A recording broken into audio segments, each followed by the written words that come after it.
ಅಮ್ಮ ನಮಸ್ತೆ. ಸರ್ಕಾರ ಏನೇ ಆದ್ರೂ ಭೂಮಿನ ಸ್ವಾಧೀನ ಪಡಿಸ್ಕೊಳ್ತೀನಿ ಅಂತ ಹೇಳ್ತಾ ಇದಾರೆ. ಏನೇ ಬಿಡ್ಸ್ಕೊಳಕ್ ಸಾಧ್ಯವಿಲ್ಲ, ಬಿಡ್ಸ್ಕೊಳಕ್ ಆಗೋದು ಇಲ್ಲ, ನಾವ್ ಬಿಡೋದು ಇಲ್ಲ. ಯಾವ್ದೇ ಕಾರಣಕ್ಕೂ ಅವ್ರೊಂದ್ ಅಡಿ ತಗೊಂಡ್ ಹೋಗಕ್ಕೂ ಆಗಲ್ಲ ಸರ್. ಇಲ್ಲಿಂದ ನಿಮ್ಮ ರೈತರಲ್ಲಿ ಒಗ್ಗಟ್ಟಿದೆ ಅಂತ ಅನ್ಸುತ್ತಾ? ಒಗ್ಗಟ್ಟು ಇರೋ ಅಷ್ಟ್ ನಾವ್ ಒಗ್ಗಟ್ಟು ಮಾಡ್ತೀವಿ. ಈ ಮಧ್ಯ ಡಿ ಕೆ ಶಿವಕುಮಾರ್ ಒಳ್ಳೋರೇನೆ. ಈ ಮಧ್ಯ ಅವರಲ್ಲ ಅರ್ಮಿಂಡ್ರಿ ಗುಡ್ತವ್ರು, ಆ ಮಿಂಡ್ರು ಗುಡ್ತವ್ರು ಎತ್ಲಿ ಕೊಡ್ತಿರೋದು. ಇವ್ರು ಪಾಪ ಕುಮಾರ್ ಇವ್ರು ಡಿ ಕೆ ಒಳ್ಳೆ ಮನ್ಸನೆ, ಅವ್ರೇನ್ ಮಾಡ್ಬೇಕು ಅಂತಿಲ್ಲ. ಇಲ್ಲಿ ಎಲ್ಲಾ ಚೆನ್ನಾಗದೆ, ಫಲವತ್ತಾದ ಭೂಮಿ ಮಾಡೋಣ, ನಮ್ಗೂ ಒಂದೊಂದ್ ಲೋಡ್ ದುಡ್ಡು ಕಳಿಸ್ತಾರೆ ಅಂತ ಇವ್ರು ಮಾಡ್ತಾವ್ರೆ. ಪಾಪ ಅವ್ರೇನ್ ನಾವ್ ಮಾಡಬೇಕು ಅಂತ ಅವ್ರ ಯಾವತ್ತೂ ನಮ್ಗ್ ಬಂದ್ ಹೇಳಿಲ್ಲ. ಕೃಷಿಯಿಂದನೇ ಜೀವನ ತುಂಬಾ ಚೆನ್ನಾಗಿ ನಡೀತಾ ಇದೆ. ನಮ್ಗೇನು ಬರಲ್ಲ, ನಮ್ ಗಂಡನು ಓದ್ಲಿಲ್ಲ, ನಾವು ಓದ್ಲಿಲ್ಲ, ನಮ್ಗೂ 2 ಹೆಣ್ಮಕ್ಳು. ನಾವು ಬಾಳೆ ಹಾಕ್ತಿವಿ. ಬಾಳೆಗೆ 12 ಲಕ್ಷ ಖರ್ಚು ಮಾಡ್ದು, ಅದು 8 ಲಕ್ಷ. ನಾವ್ ಇವಾಗ ಭೂಮಿ ಬಿಟ್ಬಿಡಕೈತದ. ಇವಾಗ ಅದೇ ಮುಂದಕ್ಕನ ಬೆಳ್ಕೊಂತೀವಿ. ಏನೆಲ್ಲ ಬೆಳೆ ಬೆಳಿತೀರಾ? ನಾವ್ ಬಾಳೆ ಹಾಕಿದೀವಿ, ಅಡಿಕೆ ಹಾಕಿದೀವಿ, ಸೋತೆ ಹಾಕಿದೀವಿ, 10 ಸೀಮೆಸ ಕಟ್ಕೊಂಡಿದೀವಿ, ಜೋಳ ಚೆಲ್ಲಿದೀವಿ, ತೆಂಗಿನ ಮರ ಅದೇ. ನಮ್ಗೆ ನಮ್ ಸೌಕರ್ಯ ಏನ್ ಬೇಕೋ ನಾವ್ ಎಲ್ಲ ಬಿಟ್ಟು ಹೋಗಿ ಅಂದ್ರೆ ಹಿಂಗಿರುತ್ತೆ ನಿಮಗೆ? ಯಾಕೆ ಬಿಟ್ಟು ಹೋಗೋಣ? ಯಾವನ್ ಬಂದಂಗ ನೀರ್ ಬಂದ್ ಹೋಗ್ಬೇಕಲ್ಲ. ಅವ್ನ ಹೋಯ್ತಾನ ನಾವ್ ಹೋಯ್ತಿವ ನೋಡೋಣ. ನಾವಂತೂ ಕಾದ್ಲಲ್ಲ, ಅವ್ನ್ ಕಾಲ್ ಎಳ್ಕೊಂಡು ಇಲ್ಲೇ ಕತ್ರಿಸ್ ಹಾಕ್ತಿವಿ ಹೊರ್ತು ನಮ್ ಭೂಮಿ ಕೊಡ್ರಿ ಅಂತ ಬಂದವನ್ಗೆ ಪಾಪ ಅವ್ರು ಹೇಳ್ತಾರೆ ಏನೋ ಮುಖ್ಯಮಂತ್ರಿಗಳು ಈಗ ಮುಖ್ಯಮಂತ್ರಿ ಆಗವ್ರೆ ಬೆಂಗಳೂರು ಸಿಟಿ ಸಿಲ್ಕು ಮಿಲ್ಕು ಮಾಡಕ್ಕೆ. ಅವ್ರು ನಾವು ಬಾಲ್ತಾಯಿ ಮಕ್ಳು, ಅವ್ರ ಮುಂದ್ಲೆಂಡ್ರ ಮಕ್ಳು, ಅದಕ್ಕೆ ಹಂಗೆ ಹೇಳ್ತಾರೆ.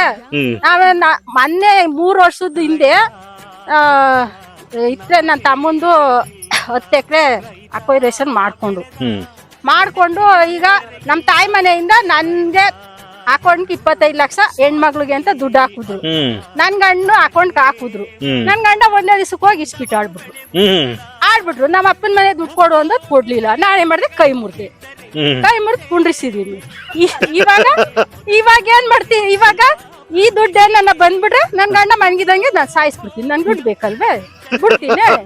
ಅದ್ ಹೆಂಗ್ ಬಂದ್ ಮಾಡ್ಬಿಡ್ತಾರೆ? ಇಬ್ರೆ ಒಂಚೂರು ಈಗ್ಲೂ ಒಂದಿಷ್ಟು ಹೇಳ್ತಿದಾರೆ, ಈ ಟೌನ್ಶಿಪ್ ಮಾಡ್ಬೇಕು ಅಂತ ಹೇಳಿ ಭೂಮಿಯನ್ನ ಸ್ವಾಧೀನ ಪಡಿಸ್ಕೊಳ್ತೀನಿ ಅಂತಾಗ ಈ ಎಷ್ಟೋ ಜನ ಗಂಡ್ಮಕ್ಳು ಅವರೆಲ್ಲ ಅಕ್ಕ ತಂಗಿಂದಿರ್ ಇರ್ತಾರಲ್ಲ, ಅವರೆಲ್ಲ ನನಗೂ ಪಾಲ್ ಬೇಕು ಅಂತ ಬರ್ತಾ ಇದಾರೆ ಅಂತ. ಎಲ್ಲಿಂದ ಎಲ್ಲಿ ಇದಾರ ಅಕ್ಕ ತಂಗಿರ್ ಸಂಬಂಧ ಇಲ್ದಾರ ಕೇಸ್ ಹಾಕ ಬತ್ತವ್ರೆ. ಏನ್ ಮಾಡ? ನಾವ್ ಇರೋದಿಷ್ಟ ಎಷ್ಟು ಭೂಮಿ ಎಲ್ಲ ಪಾಲ್ ಕೊಟ್ಬಿಟ್ಟು ನಾವಿರೋರು ಇವಾಗ ನನ್ ಮಗ್ಳಿಗ್ ಮದ್ವೆ ಮಾಡ್ದೋ, ನಾವು ಸಂಪಾದನೆ ಮಾಡಿ ಹಾಲಲ್ಲಿ ತೆಂಗಿಯಲ್ಲಿ ಬಾಳೆಲಿ ಹೊಸಿ ಮಡಗಿದೋ. ಈಗ ರೈತರುಗಳೆಲ್ಲ ನಿಮ್ ದುಡ್ಡು ಬೇಕಾ, ಎಷ್ಟ್ ಬೇಕು, ಮದ್ವೆಗ್ ದುಡ್ಡು ಬೇಕಾ, ಇಕ್ಕಟ್ಟಾದೆ ಅಂತ ರೈತರುಗಳು ತಂದು ಕೊಟ್ರು. ನಾವು ಅವ್ರಿಗೆ ತೀರ್ಸ್ತೀವಿ, ನಾವ್ ಹಂಗ್ ಸಪೋರ್ಟ್ ಮಾಡ್ಕೋತೀವಿ. ಇವನೇನ್ ಕೊಡೋದ್ ನಮ್ ಭೂಮಿ ತಗೊಂಡ್ ಕಾಸು ನಮ್ಗೆ ಬೇಡ ಸರ್. ನಮ್ ಕಷ್ಟನೋ ಸುಖನೋ ನಮ್ಗೆ ಆದಾಯಕ್ಕೆ ಎಷ್ಟು, ನಮ್ ಜೀವನಕ್ಕೆ ಎಷ್ಟು ಬೇಕೋ ನಾವ್ ಅಷ್ಟು ಸಂಪಾದನೆ ಮಾಡ್ಕೋತೀವಿ. ನಮ್ ಭೂಮಿ ನಮ್ ಮಕ್ಳಿಗೆ, ನಮ್ ಅತ್ತೆ ಮಾವ ಕೊಟ್ಟಿರೋ ಭೂಮಿ ನಮ್ ಮಕ್ಳಿಗಿರಿ. ನಾವ್ ಯಾವ್ದೇ ಕಾರಣಕ್ಕೂ ಒಂದಡಿ ಬಿಟ್ಟು ಕೊಡೋಲ್ಲ. ಅವನ್ ಎಲ್ಲೇ ಕೊಟ್ರು ನಾವ್ ಹೋಗಲ್ಲ.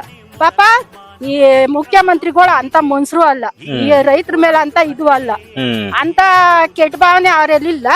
ಈ ಮಧ್ಯ ಇರೋ ಅನ್ನಾಡಿ ಮಿಂಡ್ರು ಗುಡ್ತವ್ರೆಲ್ಲ ಹಿಂಗ್ ಎತ್ಲಿ ಕೊಡ್ತಾವ್ರ. ಪಾಪ ಅವ್ರ ಇಲ್ಲಿ ಮಾಡ್ಬೇಕು ಅನ್ನೋದು ಇಲ್ಲ. ಈಗ ಏನು ಅಂದ್ರೆ DC AC ಇವ್ರೆಲ್ಲ 3700 ಎಕರೆನೋ 2700 ಎಕರೆನೋ ಗೋಮಳ ಐತಲ್ವಾ, ತಿನ್ನಕೋಸ್ಕರ ಇವ್ರ ಮದ್ದಿದವರೆಲ್ಲ ಬಳಸ್ಕೊ. ಈಗಾಗಲೇ 2700 ಚಿಲ್ಲರೆ ಎಕರೆ ಗೋಮಾಳ ಇತ್ತು ಅಂತ ಹೇಳಿದ್ರು. ಈಗಾಗಲೇ 700 ಎಕರೆ 800 ಎಕರೆ ಮಾತ್ರ ಉಳಿದಿದೆ ಇತ್ತಲ್ವಾ. ಎಲ್ಲ ಅವ್ರವ್ರ ಹೆಸರು ಮಾಡಿಸ್ಕೊಬಿಟ್ಟವ್ರೆ. ಈಗ ಇವ್ರನ್ಗೆ ವಸಿ ಎತ್ಲಿ ಕೊಟ್ರೆ DK ಅವ್ರಿಗೆ ವಸಿ ಮಾಡ್ತಾರೆ, ನಾವ್ ಒಂದ್ ಲೋಡ್ ಗಟ್ಲೆ ತುಂಬ್ಕೋಬಹುದು ಅಂತ ಇವ್ರು ಮಾಡ್ತಾವ್ರೆ. ಪಾಪ ಅವ್ರದ್ದೇನ್ ತಪ್ಪಿಲ್ಲ. ಅವ್ರೇನ್ ನಮ್ ಮಾಡ್ಬೇಕು ಅಂತಾನು ಅವ್ರ ನಮ್ ಬಗ್ಗೆ ಅದೇ ಏನೋ ಈ ಜನಗಳು ನಮ್ ಭಾಗದ ಜನಗಳು ಯಾರೋ ಒಂದ್ 3-4 ಹೇಳಿರೋದಕ್ಕೆ ಇಲ್ಲಿ ಯಾರು ರೈತರಿಲ್ಲ ಅಂತ ಮಾತಾಡೋರಷ್ಟೇ. ಅಷ್ಟ ಅಲ್ದಿರ ಅವ್ರ ನಮ್ ಬಗ್ಗೆ ಏನ್ ಮಾತಾಡ್ಲಿಲ್ಲ. ಅವ್ರ ಒಳ್ಳೆ ಮನ್ಸರು ಬರಲ್ಲ ಇಲ್ಲಿ. ಈ ಮಧ್ಯೆ ಬರೋ ಮುಂಡೆ ಮಕ್ಳಿಗೆ ಏನ್ ಮಾಡ್ತಿದಾರೆ, ಚಪ್ಲಿ ಹಾರ ಹಾಕಿ ಕಳಿಸ್ತಾರೆ.